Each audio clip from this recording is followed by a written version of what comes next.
Menanggapi demonstrasi tutup TPL, Gubernur Sumatera Utara Bapak Bobi Nasution fokus secara eksklusif pada nasib 11.000 pekerja TPL yang dinilai sebagai taktik penundaan dan indikasi sikap pro-korporasi. Apakah pemerintah akan menjadikan mereka sebagai barikade untuk melindungi keuntungan pemilik modal? Ini adalah pertempuran visi keadilan ekologis jangka panjang yang diusung gereja melawan kepentingan modal jangka pendek yang dilindungi oleh politikus.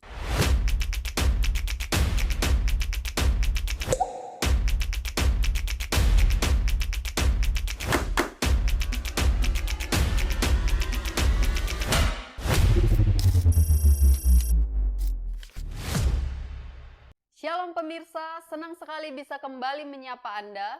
Saya Finance Sihombing. Dan saya Anita Sianturi. Selamat datang di program Surat Persoalan Immanuel versi digital edisi ke-10.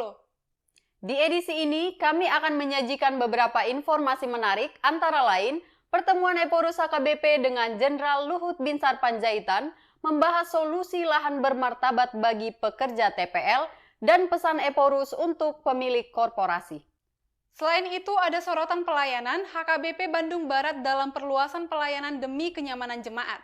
Ada juga berita pengembangan pelayanan oleh Sekretaris Jenderal HKBP dan juga kegiatan dari Kepala Departemen Koinonia, Marturia, dan Diakonia.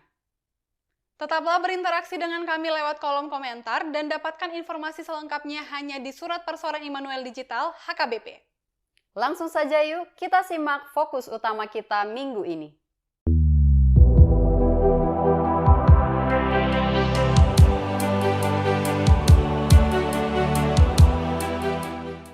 Menanggapi aksi demonstrasi tutup TPL yang dilakukan oleh 13.000 demonstran pada 10 November lalu, Gubernur Sumatera Utara Bobi Nasution menekankan pentingnya memikirkan 11.000 pekerja TPL. Namun, seolah merespon pernyataan Gubernur Sumatera Utara, Ketua Dewan Ekonomi Nasional Luhut Binsar Panjaitan bersama Eporus HKBP Pendeta Dr. Victor Tinambunan kembali duduk bersama membahas peluang solusi bermartabat bagi para pekerja TPL bila mana TPL telah ditutup. Kepada Eporus HKBP, Luhut Binsar Panjaitan mengungkapkan bahwa lahan bisa diberikan kepada mantan pekerja TPL dengan status sertifikat hak milik. Tidak boleh diperjualbelikan, tetapi dapat diwariskan kepada keturunannya. Menurut Eporus, langkah seperti itu perlu diperjuangkan bersama agar lahan itu bisa digunakan masyarakat Tanah Batak, juga termasuk mantan pekerja TPL bila mana TPL ditutup. Akan tetapi, isu pokok yang seharusnya turut diingat pemerintah Sumatera Utara bukan saja soal para pekerja TPL. Gubernur Sumatera Utara Bobi Nasution tidak cukup hanya mengatakan bahwa akan meninjau dulu sambil memperhatikan 11.000 pekerja TPL. Gubernur Sumatera Utara harus turut memperhatikan masalah lingkungan ekologis yang menghantui Tanah Batak selama ini. Kerusakan lingkungan, sumber mata air yang rusak, dan banjir bandang. Lebih buruk adalah riwayat kriminalisasi dan pelanggaran HAM yang telah dilakukan oleh pihak korporasi TPL selama ini. Itu sebabnya Eporus HKBP juga mengungkapkan pentingnya 160.000 lahan konsesi TPL tersebut digunakan sebagai hutan lindung serta harus bekerja sama untuk penanaman kembali supaya sungai hidup kembali dan banjir serta tanah longsor dapat dihindari. Kerugian-kerugian material masyarakat dan pemerintah akibat bencana ini masih belum dibayar. Apalagi kerugian yang dialami lingkungan dan kerugian akibat hilangnya potensi manfaatnya bagi generasi Tanah Batak di masa mendatang. Hal ini juga sejalan dengan pernyataan Menteri HAM Bapak Natalius Pigai bersama Eporus HKBP pada 5 November lalu. Ia mengatakan bahwa lingkungan hidup dan ekosistem harus dijaga. Harus perusahaan hadir untuk melestarikan kelestarian ekosistem. Analisis terhadap sikap gubernur menyiratkan adanya logika pro-korporasi. Peninjauan yang terfokus eksklusif pada pekerja dinilai sebagai taktik untuk menunda keputusan. Ada indikasi bahwa gubernur mewakili kepentingan pemilik modal Bapak Sukanto Tanoto dengan menjadikan 11.000 pekerja sebagai barikade untuk melindungi operasional dan keuntungan perusahaan. Ini adalah pertempuran antara visi keadilan ekologis jangka panjang yang diusung gereja melawan kepentingan modal jangka pendek yang dilindungi oleh politikus.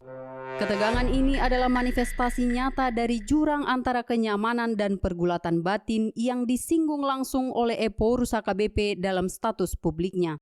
Pihak korporasi, Tanoto, dan perwakilan politiknya digambarkan sebagai pihak yang kadung merasa nyaman dan dibutakan oleh keuntungan sesaat. Mereka menikmati triliunan rupiah yang mengalir, namun gagal melihat penderitaan nyata di lapangan. Wajah-wajah letih petani, keluhan ibu yang kehilangan air bersih, dan tanah yang berubah menjadi debu. Sementara itu, Eporus dan gereja oikumenis memilih pergulatan batin, berjuang di tengah hujatan, karena didorong oleh kedekatan dengan penderitaan rakyat dan kesadaran akan krisis ekologi. Krisis lingkungan kini sudah di depan mata. Air Danau Toba menyusut hingga 2-3 meter. Sebuah fakta ekologis yang diabaikan oleh mereka yang hanya melihat angka keuntungan jangka pendek. Padahal, pihak-pihak ini seharusnya menyadari bahwa lebih banyak orang bisa memperoleh keuntungan dari lingkungan yang sehat dan dari ekonomi ulayat, sektor pertanian berkelanjutan, dan pariwisata. Keuntungan yang berkelanjutan ini jauh lebih besar dan bertahan untuk generasi mendatang. Pemirsa, yang terjadi di Tanah Batak bukan cuma soal izin perusahaan. Ini adalah pilihan tentang masa depan antara keuntungan segelintir orang hari ini melawan hak hidup ekologis beserta jutaan orang di Tanah Batak sampai generasi mendatang. Ini bukan lagi sekedar urusan tutup atau buka TPL, tapi urusan menentukan arah. Apakah pembangunan di Tanah Batak mau didikte oleh modal yang terbukti merusak, atau kita mau memilih jalan baru yang menjamin alam pulih, pariwisata maju, dan rakyat sejahtera?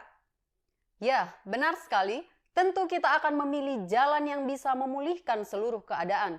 Tutup TPL memberikan jaminan bagi Tanah Batak dan seluruh masyarakatnya. Kita akan terus mengawal dan terlibat aktif menyuarakan kepedulian kita atas masalah ini. Itu sebabnya Eporus HKBP pun turut mengapresiasi berbagai pihak yang telah mengawal peristiwa ini, termasuk pimpinan DPRD pemerintah Kota Sibolga, Jamil Jeb Tomori, atas pernyataan viralnya di media sosial yang tegas mengatakan tutup TPL. Haji Muhammad Jamil Jeb Tomori mendukung gerakan penutupan TPL. Oi di sana, Horas Yahoo. Sampai saat ini, kita masih menunggu Gubernur Sumatera Utara Bapak Bobi Nasution untuk merealisasikan janjinya yang akan meninjau langsung ke Sihaporas dan mengajukan surat rekomendasi tindak lanjut terkait konflik TPL dengan masyarakat ke pemerintah pusat. Dari dua yang dia janjikan yang tertulis itu akan berkunjung ke wilayah korban, kemudian akan memanggil sekner, itu belum terlaksana sampai hari ini. Dan konferensi pers kita ini ingin mengingatkan dia, Gubernur Sumatera Utara, kita ini masih cukup percaya loh sama dia. Masih cukup percaya, makanya kita ingatkan. Jangan sampai misalkan kepercayaan ini hilang, maka rakyat yang akan memutuskan jalannya sendiri bagaimana menutup TPL ini. Dan kita akan terus mengawal perkembangan solusi ini dan tetaplah bersama kami dalam gerakan Save Tanah Batak.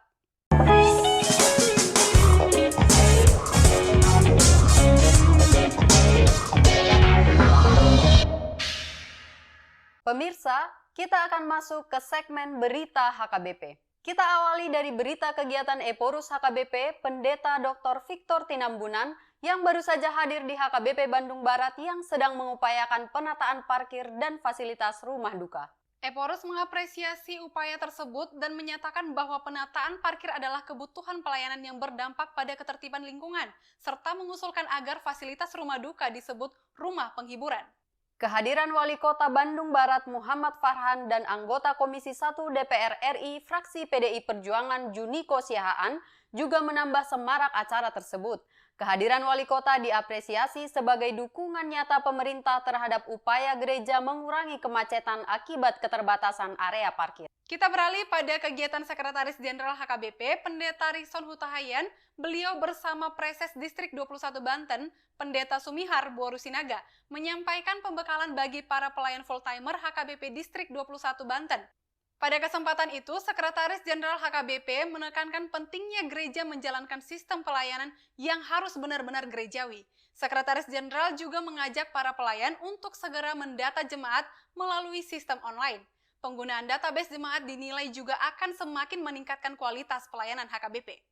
Sementara itu, Kepala Departemen Koinonia HKBP, Pendeta Dr. Deonald Sinaga, berpartisipasi aktif dalam rapat Komite Eksekutif Lutheran World Federation atau LWF secara daring yang berlangsung selama 3 hari dari 12 hingga 14 November 2025.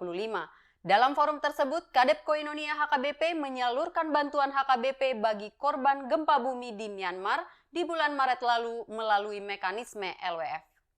Di samping itu, Kepala Departemen Diakonia Pendeta Eldarton Simbolon bersama Panti Asuhan Elim dan HKBP AIDS Ministry melakukan kunjungan pelayanan ke Nusa Tenggara Timur, tepatnya HKBP Resort Kupang pada 8 hingga 13 November 2025. Kegiatan ini ditujukan sekaligus untuk membangun sinergi dengan lembaga sosial lokal dan didukung penuh oleh Preses Distrik 17 Indonesia bagian Timur, yaitu Pendeta Samuel Sitompul. Selanjutnya, Kepala Departemen Marturia HKBP, Pendeta Bernard Manik, mengumumkan bahwa HKBP akan mengutus 4 misionaris ke Afrika. Hal ini disampaikannya di sela pertemuannya bersama para jemaat HKBP Rawamangun. Pada kesempatan itu juga, para misionaris dari Afrika, Riau, Jambi, dan Pulau Rupat yang dipimpin Kepala Departemen Marturia bertemu dengan tim doa Distrik 8 DKI Jakarta untuk saling berbagi dan mendoakan.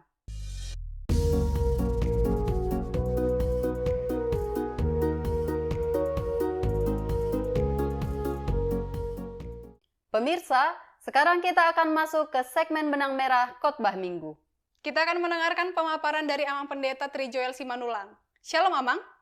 Shalom, Ibu Bapak, Saudara-saudari yang dikasihi Tuhan. Topik untuk minggu ini adalah penghakiman yang terakhir. Firman Tuhan yang menjadi khotbah untuk minggu ini tertulis dalam Wahyu 20 ayat 11-15 dengan epistel Zefanya 1 ayat 1-7.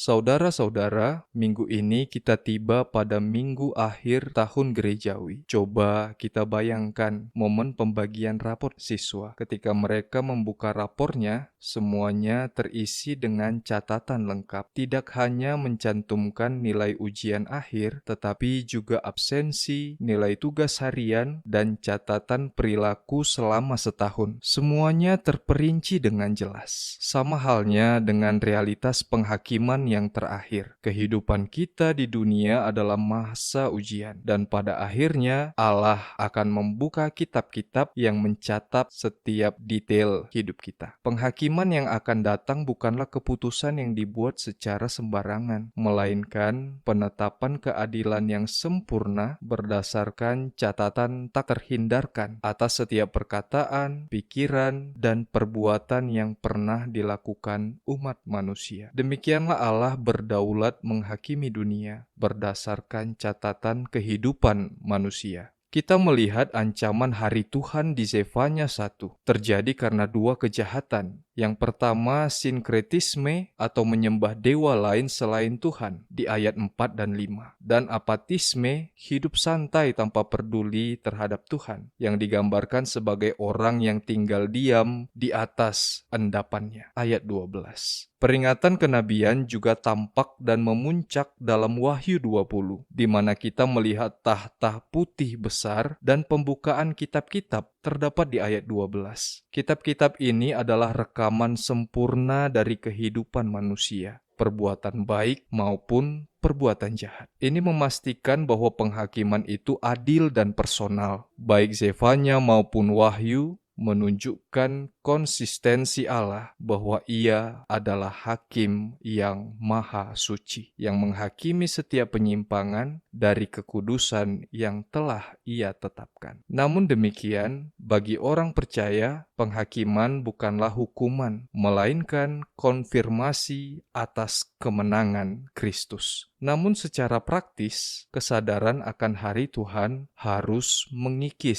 sinkretisme rohani dan apatisme hidup. seperti yang dikecam dalam Zefanya. Ini berarti kita harus aktif membuang dewa-dewa modern seperti uang, kekuasaan, kesenangan diri, dan menghentikan gaya hidup santai atau acuh tak acuh terhadap panggilan untuk hidup kudus. Sesungguhnya Allah mendengar dan mengasihi umatnya, dan Ia menjanjikan perlindungan dari pencobaan. Namun, kita harus tekun menantikan kedatangannya. Wahyu 3 ayat 10. Kesetiaan sampai hari penghakiman berarti kita harus melakukan inventarisasi diri sebelum terlambat, memastikan bahwa cara hidup kita telah mencerminkan kesetiaan yang layak mendapatkan mahkota yang tidak akan diambil oleh siapapun. Amin. Baiklah pemirsa, sebelum kita menutup perjumpaan hari ini, kita punya sesuatu yang spesial untuk Anda.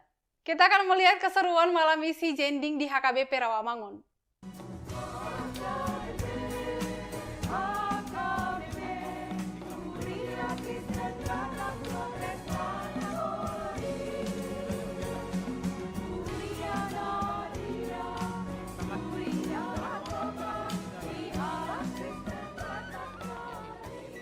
Berangkat dengan penyertaan Tuhan dan dia akan disertai untuk melayani dimanapun adik-adikku akan melayani Tuhan melalui gerejanya di Afrika dan Tanzania. Sungguh tayangan yang penuh makna. Kiranya para misionaris terus dalam penyertaan Tuhan dalam pelayanannya. Nah pemirsa, sekarang saatnya kuis trivia. Pertanyaan kita hari ini adalah bagaimana respon Anda atas solusi yang ditawarkan oleh Eporus HKBP dan Bapak Luhut Binsar Panjaitan terkait para pekerja TPL jika perusahaan tersebut ditutup? Jawaban terbaik akan kami umumkan di edisi berikutnya. Dan sekarang, saatnya kita mengumumkan pemenang kuis trivia edisi lalu. Selamat kepada pemenang yang namanya tertera di layar. Untuk mengambil hadiah, silahkan hubungi kami melalui kolom komentar di bawah video ini. Demikianlah perjumpaan kita hari ini. Semoga seluruh liputan dan informasi yang kami sampaikan dapat menambah wawasan Anda. Saya Finances Sihombing. Dan saya Anita Sianturi. Tuhan memberkati. Horas.